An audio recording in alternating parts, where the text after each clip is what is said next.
அனைவருக்கும் வணக்கம். Welcome to digital Sarkar IAS academy.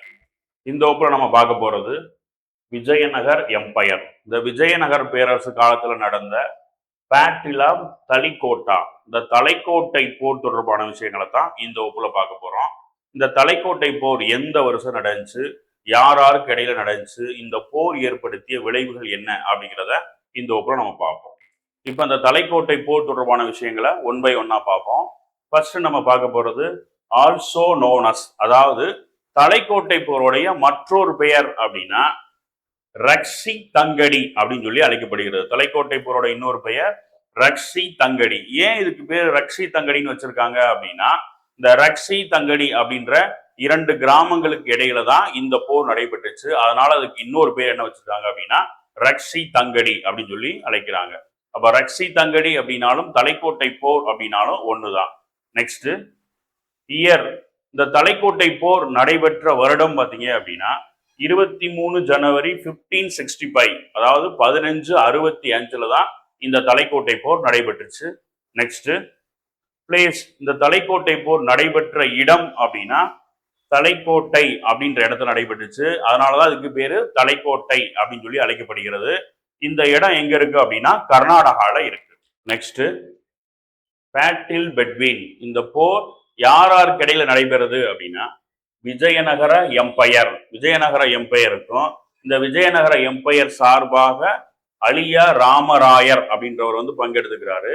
இந்த விஜயநகருக்கு எதிராக போரிட்டவங்க டெக்கான் சுல்தானேட்ஸ், அதாவது தக்கான சுல்தான்கள் வந்து இந்த போர்ல வந்து பங்கெடுத்துக்கிட்டாங்க.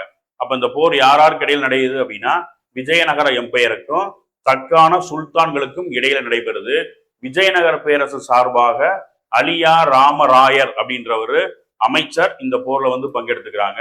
தக்கான சுல்தான்கள் ஒரு 4 பேர் பாத்தீங்க அப்படின்னா இந்த போர்ல பங்கெடுத்துக்கிறாங்க. அப்ப இந்த தலைக்கோட்டை போர்ல பங்கெடுத்தவங்க யார் யார் அப்படின்னா விஜயநகர எம்பையரும் தக்கான சுல்தான்களும் எதிரெதிராக நின்று இந்த போரை வந்து நடத்துறாங்க. இந்த தலைக்கோட்டை போர்ல பங்கெடுத்த தக்கான சுல்தான்கள் யாரும் உண்மை ஒன்னா பார்ப்போம். ஃபர்ஸ்ட் கோல்கொண்டா, இந்த கோல்கொண்டா பகுதியை ஆட்சி செய்த சுல்தான் இந்த தலைக்கோட்டை போர்ல பங்கெடுத்திருப்பாரு.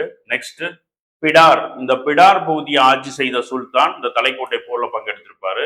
நெக்ஸ்ட் பிஜப்பூர், இந்த பிஜப்பூர் பகுதியை ஆட்சி செய்த சுல்தான் தலைக்கோட்டை போர்ல பங்கெடுத்திருப்பாரு. நெக்ஸ்ட் அகமது நகர், இந்த அகமது நகரை ஆட்சி செய்த சுல்தானும் இந்த தலைக்கோட்டை போர்ல பங்கெடுத்திருப்பாரு.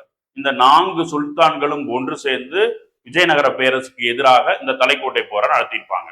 இப்ப இந்த தலைக்கோட்டை போர்ல பங்கெடுத்த தக்கான சுல்தான்களை எப்படி எளிமையாக ஞாபகம் வச்சுக்கிறதுன்னு பார்ப்போம். இதுக்கான கோடு வேர்ட் கோபி, கோபி பையா அப்படின்னு வச்சுருங்க. கோபி பையா, கோபி பையா தான் தலைக்கோட்டை போரை நடத்தியிருக்காரு. இப்ப இந்த கோடு வேர்டுக்கான விளக்கத்தை பார்ப்போம். ஃபர்ஸ்ட் இருக்க இந்த ஜிஓ அப்படிங்கிறது எதை குறிக்குது அப்படின்னா கோல்கொண்டா அப்படிங்கிறத குறிக்குது. நெக்ஸ்ட் இருக்க இந்த பிஐ அப்படிங்கிறது எதை குறிக்குது அப்படின்னா பிடார் அப்படிங்கிறத குறிக்குது. நெக்ஸ்ட் இருக்க இந்த பிஐ அப்படிங்கிறது எதை குறிக்குது அப்படின்னா பிஜப்பூர் அப்படிங்கிறத குறிக்குது. நெக்ஸ்ட் இருக்க ஏஹெச், இந்த ஏஹெச் அப்படிங்கிறது எதை குறிக்குது அப்படின்னா அகமது நகர் அப்படிங்கிறத குறிக்குது. ஸோ இந்த தலைக்கோட்டை போர்ல பங்கெடுத்த இந்த தக்கான சுல்தான்களுக்கான கோடுவேர்டு என்னது அப்படின்னா கோபி பையா. நெக்ஸ்ட் இம்பாக்ட், அதாவது விளைவுகள். இந்த தலைக்கோட்டை போர் ஏற்படுத்திய விளைவுகள் என்னென்ன அப்படிங்கிறத ஒன் பை ஒன்னா பார்ப்போம். ஃபர்ஸ்ட் பாத்தீங்க அப்படின்னா அலிய ராமராயா கில்டு. இந்த தலைக்கோட்டை போர்ல விஜயநகர பேரரசு சார்பாக பங்கெடுத்த அமைச்சர் அலிய ராமராயர் என்ன செய்யறாரு அப்படின்னா கொல்லப்படுகிறார். நெக்ஸ்ட் ஹம்பி டி வாஸ்டர்டு, விஜயநகர பேரரசுடைய முக்கியமான இடமான ஹம்பி என்ன செய்யுது அப்படின்னா முழுவதுமே வந்து கொள்ளையடிக்கப்படுகிறது.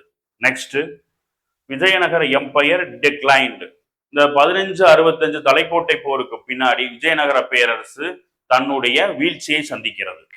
நெக்ஸ்ட் கிங் சதாசிவராயா எஸ்கேப்டு பெனுகொண்டா, இந்த சதாசிவ அரசர் என்ன செய்வாரு அப்படின்னா 1565 தலைக்கோட்டை போருடைய தோல்விக்கு பின்னாடி பெனுகொண்டாவுக்கு தப்பிச்சு ஓடிடுவார்.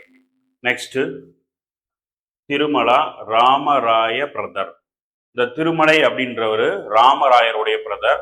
இந்த ராமராயர் 1565 நடந்த தலைக்கோட்டை போர்ல கொல்லப்பட்டுருவாரு. ஸோ அதனால என்ன செய்யறாரு அப்படின்னா இந்த திருமலை ராயர் தான் பாத்தீங்க அப்படின்னா அடுத்த அரசராக வர்றாரு.